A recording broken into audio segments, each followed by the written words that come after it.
Thank you, Mr. President. Namaskar and good evening to all of you.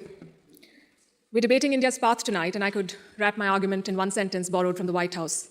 Go to New Delhi and see it for yourself. But I've been given more time than that, so I will tell you what I see. Earlier this week, I was on my way to the Delhi airport. There was a lot of traffic. At one point, the car stopped. On the roadside, I saw two vendors. One was selling fruit, the other was selling coconut water. What caught my attention was not what they were selling, but how they were selling it. Both had a QR code prominently displayed. And every single customer walked up to them, scanned this QR code, and paid for their purchase, every single one of them.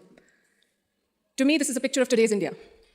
It shows three developments, three of the many developments I shall list out tonight. Number one is financial inclusion. Both the vendors had a bank account linked to their mobile phone. Number two is internet or mobile penetration, what we call digital India. It was 15% 9 years back. It's 48% today.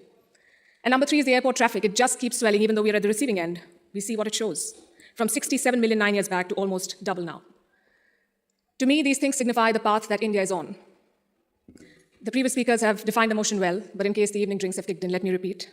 This House believes Modi's India is on the right path. And how do you determine if the path is right or wrong? You look at numbers, data, surveys, reports. I shall refer to all of these as I make my arguments. But I also want to dwell on something that's more personal, more important, I think, yet unquantifiable. I'm talking about the experience of living in today's India. I have lived in many Indias. The wary India, where exciting policies and positions were abandoned. The self-doubting India, where decisions were taken based on global opinion. And today, a more confident India, where the world comes for leadership and inspiration. You cannot put a premium on that. Indians are more prosperous at home, and hence more confident abroad. Let me also tell you what I saw at the airport here in London, at the immigration counter. I saw Indians proudly flaunting their passport, none of the fidgeting or self-doubt of the last century. And if I may add, the immigration officer almost looked impressed. She was either a fan of India or just worried that she was holding up one of Rishi Sunak's relatives. We are proud of what we share with the world. Bollywood, masala chai, yoga, cricket. India today is a soft power giant.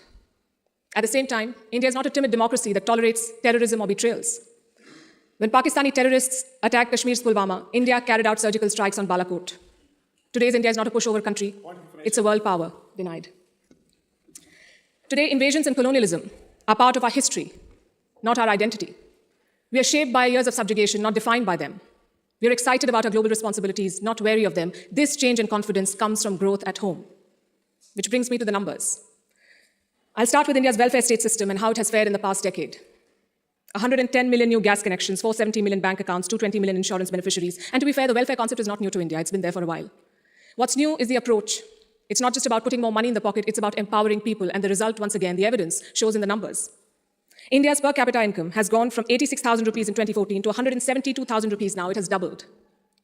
And a big reason for that is the falling inflation, from more than 8% 9 years back to less than 6% today. And this, ladies and gentlemen, is in the middle of a global cost of living crisis. Foreign direct investment is at its highest level. Foreign trade is at its highest level. The growth mantra is connectivity. And I don't have to tell the British that. First thing you did in your colonies was build roads and railways. Our growth story has been about two Indias. The urban India, the bustling urban India, and a sluggish rural India. Today, we are trying to connect the two. We are building more than 38 kilometers of highway every day, which is 50% more than what it was 7 years ago. The number of airports has doubled since 2014. The total capacity at seaports has doubled.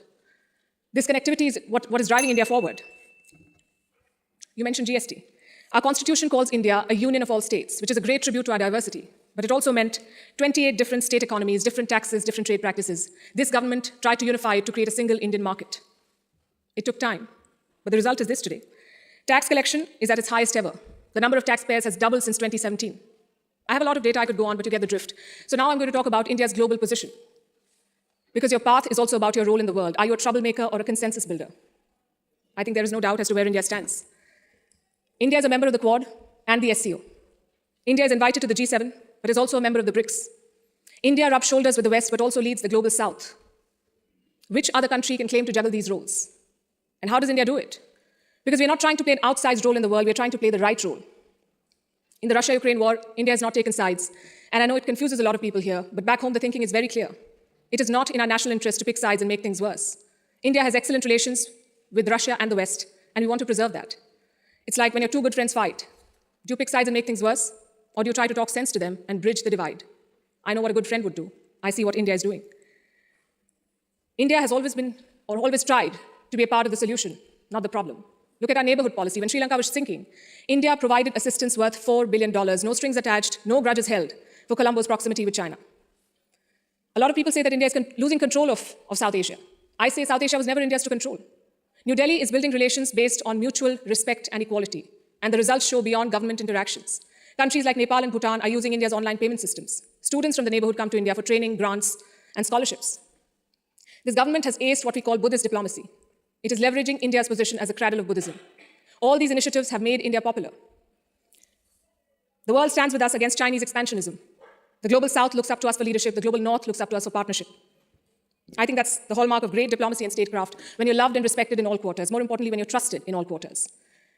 India repaid that trust during the COVID-19 pandemic. When the world forgot about morals and globalization, India sent 24 crore vaccines to 100 countries.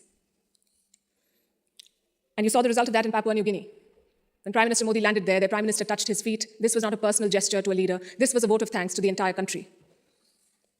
Let's talk about domestic affairs. Kashmir was brought up. This government abrogated Article 370. Today, Kashmir's economy is doing much better. 1.8 crore tourists visited the valley in the last year. That's the highest ever in Indian history, 1.8 crore.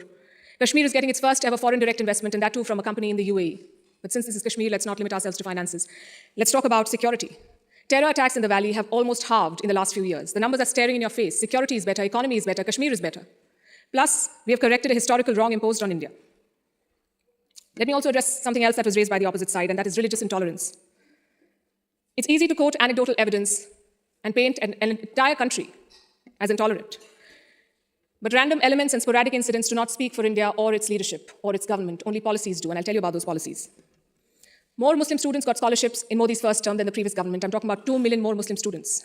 If the idea was to marginalize them, why give them more scholarships? Look at the government's Hajj policy. Prime Minister Modi held personal talks with the Saudi regime to increase India's Hajj quota. In 2014, it was 136,000. By 2019, it was more than 200,000. Again, if the idea was to marginalize Muslims, why increase the Hajj quota?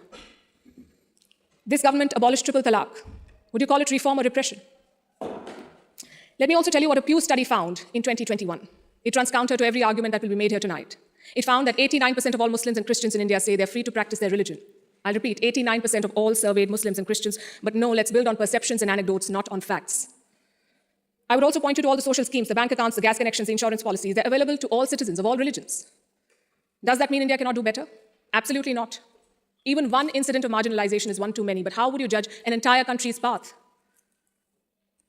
In fact, it struck me when I was invited for this event, why would Oxford University be interested in debating the path of Modi's India?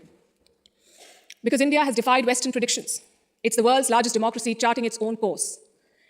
India today has shed the burden of trying to comply with Western constructs. No amount of lecturing or virtue signaling is shaking India's confidence, and that is what unsettles critics. There are hit-and-run experts with no accountability who make pronouncements based on their political leanings to create an anti-India narrative. GDP growth won't touch 5%. There was corruption in the Rafale deal. The government was snooping in opposition parties using Pegasus. All of these make for juicy headlines. And they make it look like everything is wrong in India. But when a Supreme Court investigation finds no wrongdoing, when India's growth crosses 7%, who is questioning these experts? When an 85% Hindu majority Karnataka votes out the BJP, is the West then lauding India's secular credentials?